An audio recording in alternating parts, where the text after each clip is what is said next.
Segunda carta de Paulo aos Coríntios.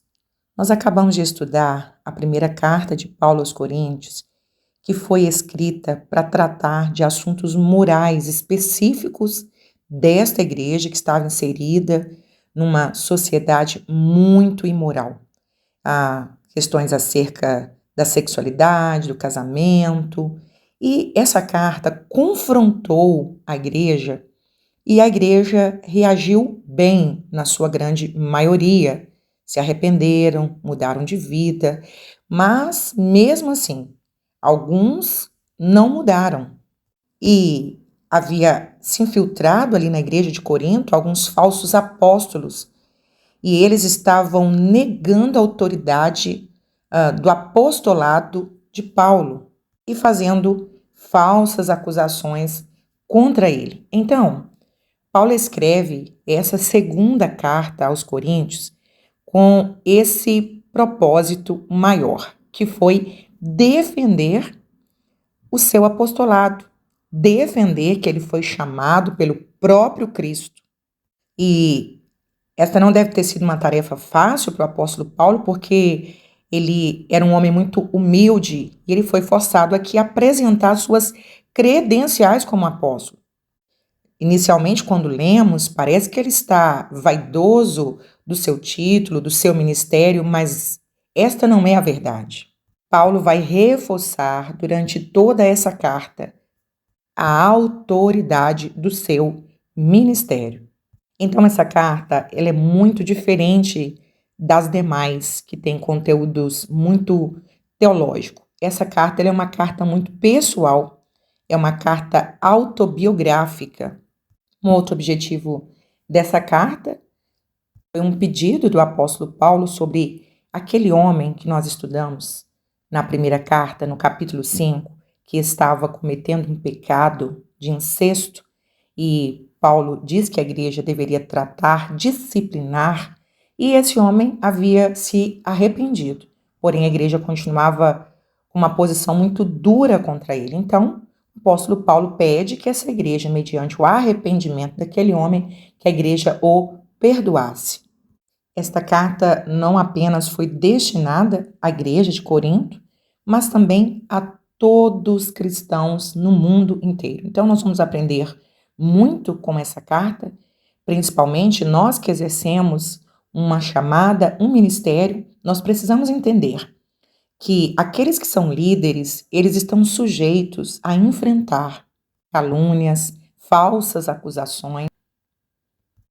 Satanás sempre vai usar esta estratégia para atingir o povo de Deus, para trazer descredibilidade no ministério desse líder.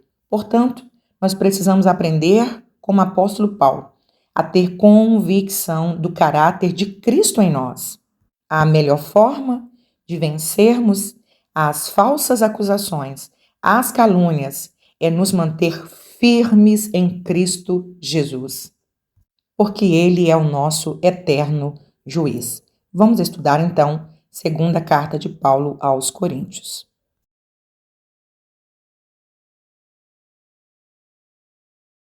Segunda carta de Paulo aos Coríntios, capítulos 1 e 2.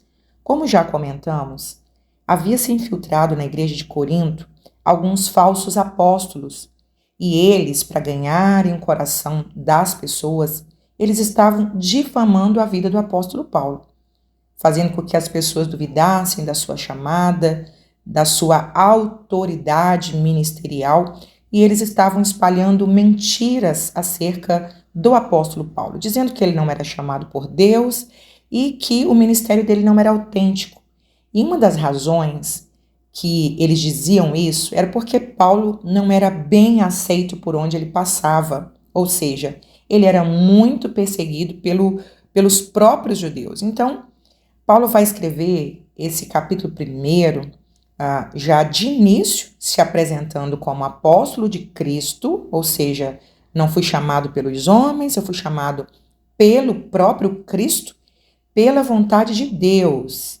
E ele já começa essa carta explicando o porquê de tanto sofrimento. e que esses sofrimentos não era porque ele não tinha uma chamada. Esses sofrimentos faziam parte da sua vida ministerial, faz parte da vida de todo aquele que tem uma missão para cumprir. Verso 3, bendito seja o Deus e Pai de nosso Senhor Jesus Cristo, o Pai de misericórdias e Deus de toda consolação. Então ele vai apresentar agora qual que é o propósito das provações, ou seja, por que eu sofro tanto? Por que o ministro do Evangelho sofre tanto? É isso que ele vai dizer. Verso 4, é ele que nos conforta em toda a nossa tribulação.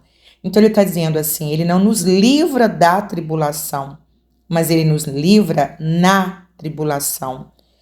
Quando estudamos a primeira carta de Paulo aos Coríntios, no capítulo 4, Paulo deixou bem claro qual era o verdadeiro propósito de Deus na vida de um ministro do Evangelho. Ele vai usar um termo que é rupereta, que é um termo que era muito utilizado para escravos que estavam condenados à morte. Ao invés deles serem levados diretamente para a morte, eles eram forçados a trabalhar até morrer. Um exemplo disso era os remadores de porão de navio. Remavam até morrer, porque eram escravos que haviam infringido uma lei e estavam condenados à morte. Então, Paulo está dizendo assim, ministro do Evangelho é isso, alguém que recebeu uma missão e vai trabalhar até morrer. Ele está mostrando a diferença desses falsos apóstolos, que vai chamar na carta de mercadores do Evangelho, que eram pessoas que trabalhavam para benefício próprio. E Paulo está dizendo, não, eu sou um verdadeiro ministro do Evangelho. Eu aceito sofrer por causa da minha missão. E ele apresenta, então, qual é o propósito. Verso 4, para podermos consolar os que estiverem em qualquer angústia. Ou seja, Deus faz com que nós passemos por essas provações, para que a gente aprenda e a gente possa ensinar aos nossos liderados. Então, quantas experiências o Senhor nos dá, nos levando a passar por algumas dificuldades, e lá na frente nós vamos ter propriedade para consolar alguém, para ensinar alguém, dizendo, olha, eu passei por uma situação semelhante. Então ele está dizendo, para podermos consolar. Verso 5, porque assim como os sofrimentos de Cristo se manifestam em grande medida a nosso favor, assim também a nossa consolação transborda por meio de Cristo. Mas, se somos atribulados, é para o vosso conforto e salvação. Se somos confortados, é também para o vosso conforto, o qual se torna eficaz. Vai citar uma experiência pessoal, verso de número 8, porque não queremos, irmãos, que ignoreis a natureza da tribulação que nos sobreveio na Ásia. A maioria dos teólogos concordam aqui que ele estava se referindo àquele período que ele passou em Éfeso e aquele tumulto que quase causou a morte do apóstolo Paulo. Ele está dizendo, olha, porquanto foi acima das nossas forças, a ponto de desesperarmos até da própria vida. Contudo, já em nós mesmos, tivemos a sentença de morte para que não confiemos em nós. Então, ele apresenta uma experiência pessoal e ele diz, a aprovação foi além do que eu podia suportar. Isso foi o que ele pensou sobre esse sofrimento. O sofrimento foi tão grande, a angústia que ele viveu foi tão grande que ele disse assim, foi além do que eu podia. Ou seja, ele achava que foi além do que ele podia suportar. Mas ele já apresenta no próximo versículo qual é o propósito disso. Nós passamos por isso para que não confiássemos em nós mesmos, mas isso aconteceu para que nós pudéssemos confiar no Senhor. Às vezes nós passamos por algumas provações e nós achamos que nós não vamos suportar. E daí a pouco nós vencemos aquela experiência, temos outra e vamos criando músculos espirituais, como uma pessoa numa academia que pega um peso forte no primeiro dia da academia E ela diz, não, eu não consigo pegar esse peso, é impossível. Mas ela vai treinando, daí a pouco ela está pegando aquele peso. Então, a aprovação, ela tem esse propósito, nos fortalecer e nos levar a não confiar em nós mesmos e confiar totalmente no Senhor. Sobre as falsas acusações, verso 12, Paulo diz que ele está com a sua consciência tranquila, ele tem convicção da sua sinceridade, da sua santidade. Verso 15, ele explica por que ele prometeu na primeira carta ir a Corinto e ele não foi, e ele estava sendo acusado aqui de não ter palavra.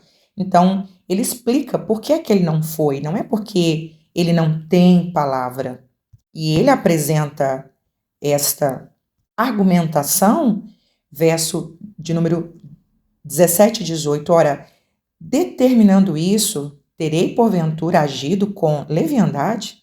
Ou, ao deliberar, acaso, delibero segundo a carne, de sorte que haja em mim simultaneamente o sim ou não? Antes, como Deus é fiel, a nossa palavra para convosco não é sim e não. Verso 19, vocês me conhecem, sabem da minha sinceridade e como unicamente eu preguei a verdade para vocês. E ele explica, verso 23, eu, porém, por minha vida, tomo a Deus por testemunha de que, para vos poupar, não tornei ainda a Corinto. Capítulo de número 2, verso 1, isso deliberei por mim mesmo, não voltar a encontrar-me convosco em tristeza. Porque, se eu vos entristeço, quem me alegrará, senão aquele que está entristecido por mim mesmo? E isso escrevi para que, quando for, não tenha tristeza da parte daqueles que deveriam alegrar-me. Ou seja, eu preferi dar um tempo para que vocês se arrependessem dos seus pecados. E, a partir do verso 5, ele faz um pedido à igreja de Corinto que receba novamente aquele irmão que havia sido disciplinado do corpo de Cristo por causa de um pecado. E a maioria dos teólogos concordam que aqui ele estava se referindo àquele homem que cometeu um pecado de incesto e que aqui ele havia se arrependido, mas a igreja continuava dura, não aceitando esse homem de volta como membro da igreja. Então, Paulo está dizendo, de modo que deveis, pelo contrário, perdoá-lo, verso 7, e confortá-lo, para que não seja o mesmo consumido pela excessiva tristeza.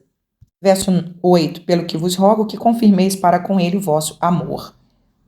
Hoje percebemos ainda quantas igrejas têm dificuldade de receber de volta aqueles que passaram por uma disciplina e estão arrependidos.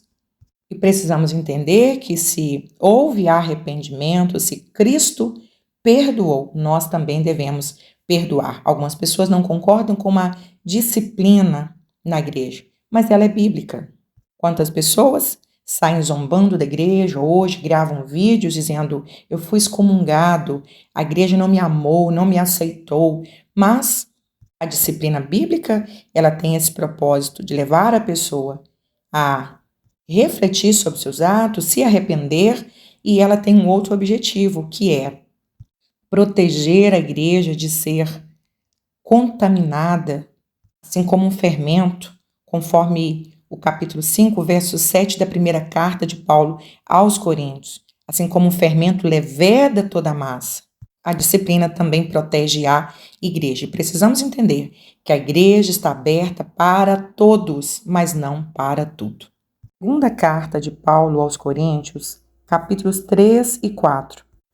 Aqueles falsos apóstolos que Paulo está desmascarando, eles costumavam usar cartas chamadas cartas de recomendação, que eram forjadas para autenticar a autoridade deles.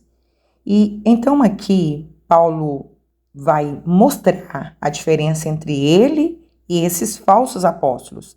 Ele está dizendo, meus irmãos, eu não preciso apresentar uma carta de recomendação para vocês. Não é que ele está discordando dessa carta de recomendação, porque ele mesmo usou esse tipo de carta. Por exemplo, em Romanos 16, ele escreveu recomendações de Febe, 1 Coríntios 16, recomendações de Timóteo. Aqui ele estava mostrando que essas cartas não representavam nada, porque aqueles homens estavam usando essas cartas, mas com interesses próprios. Então, ele diz, verso de número 2, vocês são a nossa carta, escrita em nosso coração, conhecida e lida por todos os homens. Ou seja, a nova aliança, ela tem essa diferença com relação à antiga aliança. Ele está dizendo agora, com uma vida transformada por causa do Evangelho, isso de número 3, estando já manifestos como carta de Cristo, produzida pelo nosso ministério, escrita não com tinta, mas pelo Espírito do Deus vivente, não em tábuas de pedra, mas em tábuas de carne, isto é, nos corações. Então ele começa a apresentar essa diferença, que agora o servo de Deus, o cristão transformado, cheio do Espírito Santo, ele passa a ser o refletor da glória de Deus. Ele passa a exalar o bom perfume de Cristo. E isso não é um mérito próprio. Verso 5. Não que por nós mesmos sejamos capazes de pensar alguma coisa, como se partisse de nós. Pelo contrário, a nossa suficiência vem de Deus. Não é mérito porque fazemos isso ou guardamos aquilo. É o próprio Cristo que nos faz ministros nesta nova aliança. Verso 6, o qual nos habilitou para sermos ministros de uma nova aliança, não da letra, mas do Espírito. Porque a letra, aqui se tratando de lei, a lei mata, mas o Espírito vivifica. Como já estudamos, a lei apenas apontava o pecado, mas ela não dava a solução. Fizemos uma comparação como um exame, uma ressonância que te mostra um problema, uma doença, mas aquele exame, ele não te cura, ele apenas aponta aquela enfermidade. Então ele está dizendo isso, o Espírito traz vida. Ele continua fazendo essa comparação, mostrando que Moisés refletia no seu rosto a glória de Deus, mas era transitória, era passageira. Verso de número 13, não somos como Moisés, que punha véu sobre a face, para que os filhos de Israel não atentassem na terminação do que se desvanecia. Mesmo Moisés, com tanta intimidade com Deus, um homem tão cheio de Deus, ele, às vezes, quando percebia que o rosto não estava brilhando, ele cobria para que as pessoas não ficassem decepcionadas porque o rosto dele não estava mais brilhando. E Paulo só mostra isso aqui para que a igreja de Corinto percebesse a diferença da glória de Deus em nós, no cristão. Ela é permanente. Verso 18, e todos nós com o rosto desvendado, contemplando como por espelho a glória do Senhor, somos transformados de glória em glória na sua própria imagem, como pelo Senhor o Espírito. No capítulo de número 4, Paulo faz defesa do seu ministério e da palavra que ele pregava, dizendo, pelo que tendo esse ministério, segundo a misericórdia que nos foi dada, não desfalecemos. Ou seja, eu estou cumprindo o meu ministério com fidelidade, de maneira sincera, e eu não pretendo desistir dele, enquanto esses falsos apóstolos, de modo vergonhoso, usam de astúcia, adulteram a palavra de Deus.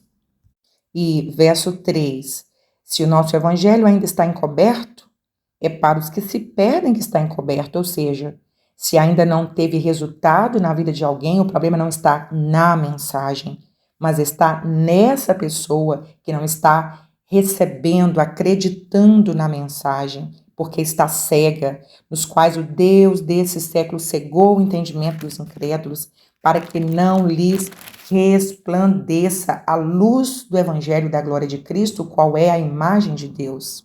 No verso 7, ele se compara a um vaso de barro, um material tão barato, mas que era tão útil e servia como lamparinas em época que não havia eletricidade. Ele diz: temos, porém, esse tesouro em vasos de barro, para que a excelência do poder seja de Deus e não de nós. Diferente dos falsos apóstolos, o apóstolo Paulo queria sempre manifestar o poder de Cristo e não o seu próprio. E nós também, servos do Senhor, somos esses vasos de barro e temos um tesouro dentro de nós. Quem é esse tesouro? É o Espírito Santo. Portanto, tudo que fizermos que seja para a glória do nome do Senhor. A glória pertence ao tesouro que está guardado no vaso e não ao próprio vaso. E em seguida, Paulo passa então a mostrar por que diante de tanto sofrimento ele permanecia firme. Em tudo somos atribulados, porém não angustiados. Verso 8, perplexos, porém não desanimados. Perseguidos, porém não desamparados. Abatidos, porém não destruídos. Verso 16, por isso não desanimamos, pelo contrário, mesmo que o nosso homem exterior se corrompa. Contudo, o nosso homem interior se renova de dia em dia. Era esta a esperança do apóstolo Paulo, a esperança da ressurreição. Então, ele não desanimava, mesmo quando ele tinha que enfrentar a própria morte. Ele tinha visão no futuro. E quando ele comparava o tamanho das perseguições, das provações, com a glória eterna, estas provações se tornavam insignificantes. Verso 17, porque a nossa leve e momentânea tribulação produz para nós eterno peso de glória, acima de toda comparação, não atentando nós nas coisas que se veem, mas nas coisas que não se veem, porque as que se veem são temporais e as que não veem são eternas. Que nós possamos manter os nossos olhos naquilo que é eterno, saber que muito em breve estaremos livres de toda dor, de toda maldade, de toda perseguição. Traz muita esperança ao nosso coração e torna a nossa fé inabalável. Segunda carta de Paulo aos Coríntios, capítulos 5 e 6. No capítulo de número 5, Paulo continua defendendo o seu ministério diante desses falsos mestres que descredibilizavam o ministério do apóstolo Paulo. Esses falsos mestres chegaram na igreja de Corinto, trazendo para aquela igreja a ideia de que para serem salvos, eles precisariam também guardar a lei, que o evangelho que Paulo pregava era um evangelho incompleto. Uma das acusações que eles faziam acerca do apóstolo Paulo, de que ele não era um ministro chamado por Deus, era por causa de tanto sofrimento, ou seja, como que Paulo, sendo um homem chamado por Deus, ele passava por açoites, por cadeias, e Paulo então, no capítulo anterior, faz essa defesa e agora ele continua mostrando qual é a sua reação diante de tanto sofrimento. Como ele encara esse sofrimento por causa do evangelho. Verso 1, sabemos que se a nossa casa terrestre, falando do corpo, esse tabernáculo, que é uma casa temporária, se desfizer, temos da parte de Deus um edifício, uma casa eterna, não feita por mãos, mas eterna nos céus. Primeira coisa que Paulo mostra, então, que a força dele ao enfrentar o sofrimento é a visão que ele tem do futuro, de um corpo glorificado, de uma nova morada, da ressurreição para a vida eterna. Verso 5, e ele mostra que esta fé não é uma fé cega, ele tem uma garantia. Ora, foi o próprio Deus quem nos preparou para isso, outorgando-nos o penhor do Espírito. Paulo está dizendo, nós temos uma garantia de vida eterna em nós. Qual é a garantia? Qual é o selo que nós temos em nós? O Espírito Santo habitando dentro do crente. Ele é esta garantia de que nós estamos penhorados pelo Espírito Santo. A terceira motivação está no verso de número 10. Ele diz: porque importa que todos nós compareçamos perante o tribunal de Cristo, para que cada um receba segundo o bem ou mal que tiver feito por meio do corpo. Ou seja, nós sofremos ataques, sofremos perseguições por causa do Evangelho de Cristo, mas tudo que estamos fazendo na obra do Senhor terá uma recompensa.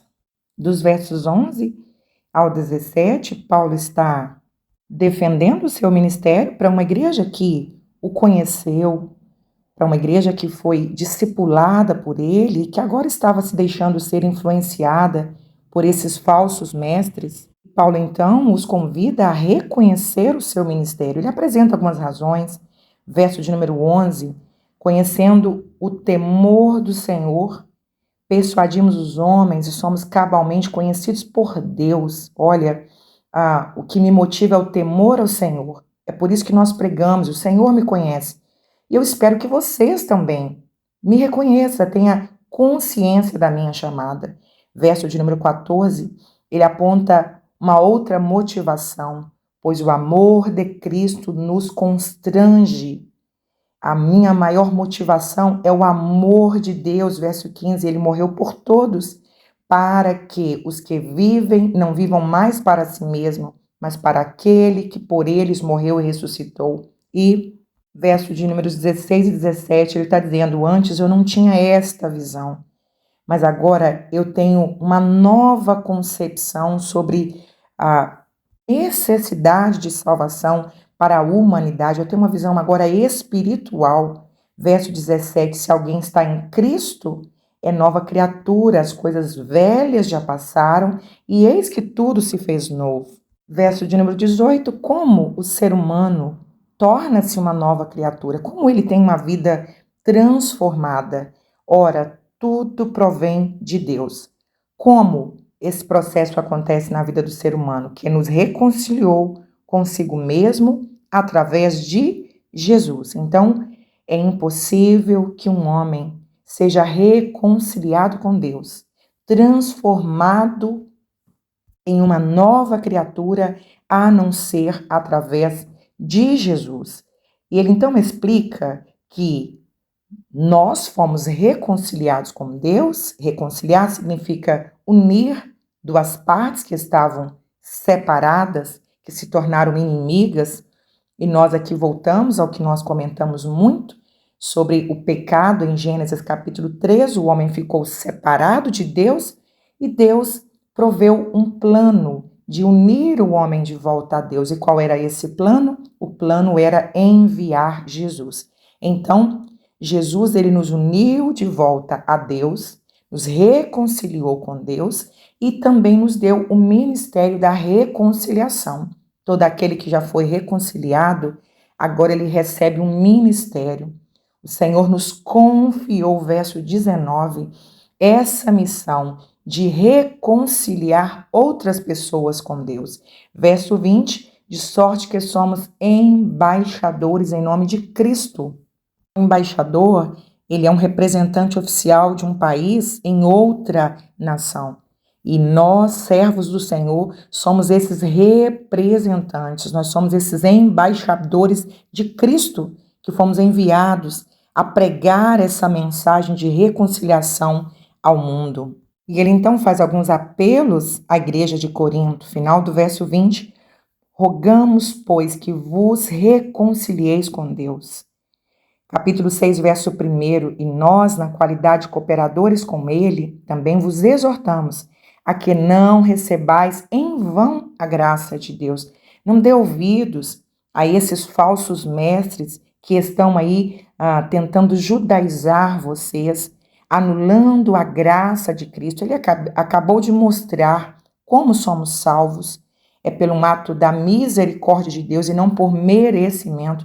Então ele está dizendo, olha, não dê ouvido a estas pessoas, mas reconciliem-se com Deus. Verso 2, a oportunidade é hoje, não perca esta oportunidade. E verso de número 4, a seguir, ele convida essa igreja em um outro apelo que eles se reconciliem com ele, como apóstolo Paulo.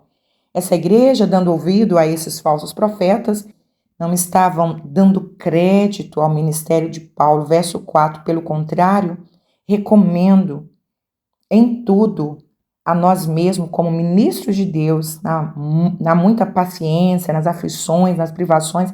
Ele começa mostrando toda a paciência que ele tem nesse sofrimento. Verso 6, na pureza, no amor não fingido, na palavra da verdade. E ele aqui não está se gabando dos seus atributos. Ele está dizendo para eles, vocês conhecem a mim, o meu ministério, estão sendo enganados por esses falsos mestres.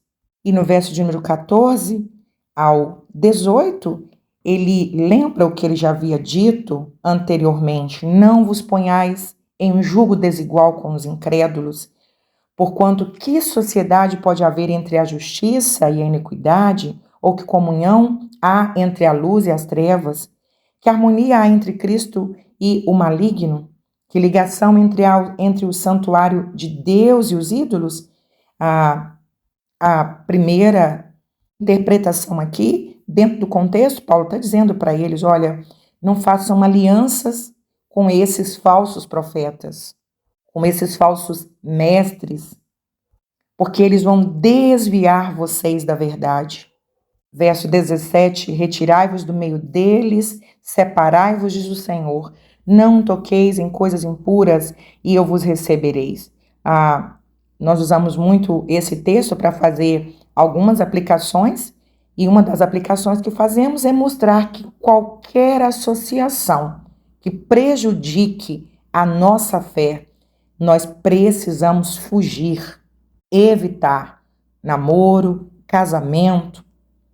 Existem dois lados na guerra espiritual e a palavra de Deus é muito clara ao mostrar que não é possível haver comunhão entre luz e trevas. O chamado da igreja é um chamado ao posicionamento contra esses falsos mestres, contra a idolatria, contra tudo que possa manchar, atrapalhar o nosso relacionamento com Deus. E isso só é possível mediante a santificação. A partir do momento que nós recebemos o Espírito Santo, ele passa a habitar em nós. Nós nos tornamos santos, ou seja, separados do mundo, e nos tornamos luz em meio às trevas.